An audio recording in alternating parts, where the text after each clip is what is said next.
नमस्कार। UPS unified pension scheme Modi सरकार ने 24 अगस्त 2024 को इसकी मंजूरी दे दी है और ये 1 अप्रैल 2025 से लागू हो जाएगा। क्या है यूपीएस और इसमें कैसे पेंशन मिलेगा, आइए आसान भाषा में इसको समझते हैं। यूनिफाइड पेंशन स्कीम यानी यूपीएस यह कब से लागू होगा, थोड़ा पीछे शुरू करते हैं। दिसंबर 2023 तक सरकारी कर्मचारियों के लिए ओल्ड पेंशन स्कीम यानी ओपीएस लागू थी। जनवरी 2004 में अटल बिहारी वाजपेयी की सरकार इसे हटाकर न्यू पेंशन स्कीम यानी एनपीएस लाई। एनपीएस पर कई तरह के सवाल उठ रहे थे, इसके खिलाफ प्रदर्शन भी हुए। मोदी सरकार ने अप्रैल 2023 में टीवी सोमनाथन की अगुवाई में एक कमेटी बनाई। इस कमेटी ने हर राज्य के वित्तीय सचिव, नेताओं, सैकड़ों कर्मचारी यूनियन के साथ चर्चा की। उसके बाद कमेटी ने कैबिनेट को न्यू पेंशन स्कीम में बदलाव के लिए कुछ सिफारिशें की। 24 अगस्त 2024 को मोदी सरकार ने यूनिफाइड पेंशन स्कीम यानी यूपीएस को मंजूरी दी है। इसे अगले वित्तीय वर्ष यानी 1 अप्रैल 2025 से लागू किया जाएगा। आखिरी साल की औसत सैलरी की 50% एश्योर्ड पेंशन मिलेगी। कर्मचारियों को उनके रिटायरमेंट से पहले के आखिरी 12 महीने की बेसिक पे के औसत का 50% बतौर पेंशन दिया जाएगा। यानी अगर किसी कर्मचारी को उसकी नौकरी के आखिरी साल में 50,000 रुपये बेसिक पे मिलती थी तो उसे रिटायरमेंट के बाद हर महीने 25,000 पेंशन मिलेगी। 25 साल से कम नौकरी पर उसी अनुपात में पेंशन मिलेगी। औसत बेसिक पे की 50% पेंशन उन्हें मिलेगी जिन्हें नौकरी करते हुए 25 या उससे ज़्यादा साल हो गए हैं। 25 साल से कम और 10 साल से ज़्यादा सर्विस होने पर उसी अनुपात में कम पेंशन मिलेगी।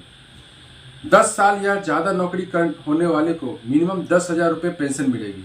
अगर किसी कर्मचारी ने 10 साल से ज़्यादा और 25 साल से कम नौकरी की है तो उसकी बेसिक पे भले ही कितनी कम हो, उसे पेंशन में कम से कम 10,000 रुपये जरूर मिलेंगे।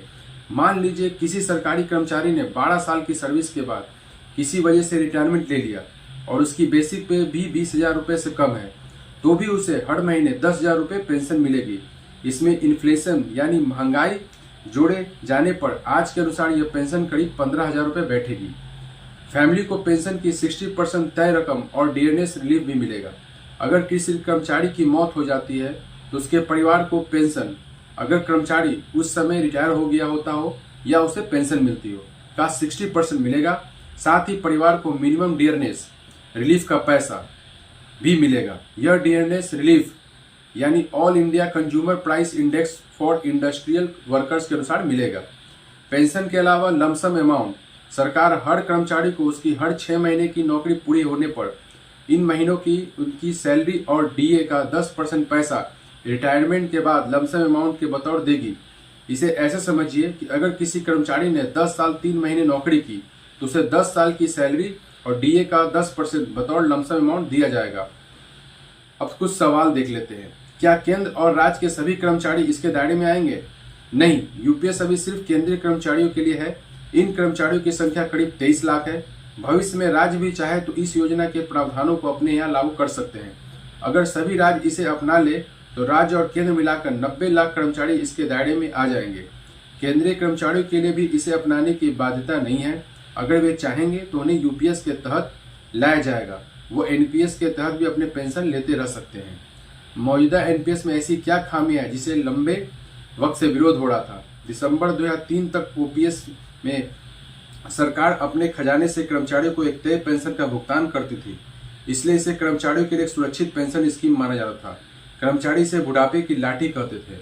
वाजपेयी सरकार ने खर्च का बोझ कम करने के लिए 1 जनवरी 2004 से एनपीएस लागू कर दी, लेकिन इसका भी बड़े पैमाने पर विरोध हुआ। एनपीएस का विरोध करने वाले कर्मचारी का तर्क था कि एनपीएस के तहत शेयर मार्केट पर निर्भर होती है। शेयर मार्केट में पेंशन का एक हिस्सा निवेश करने पर फायदा नहीं हुआ तो पेंशन कम हो जाएगी।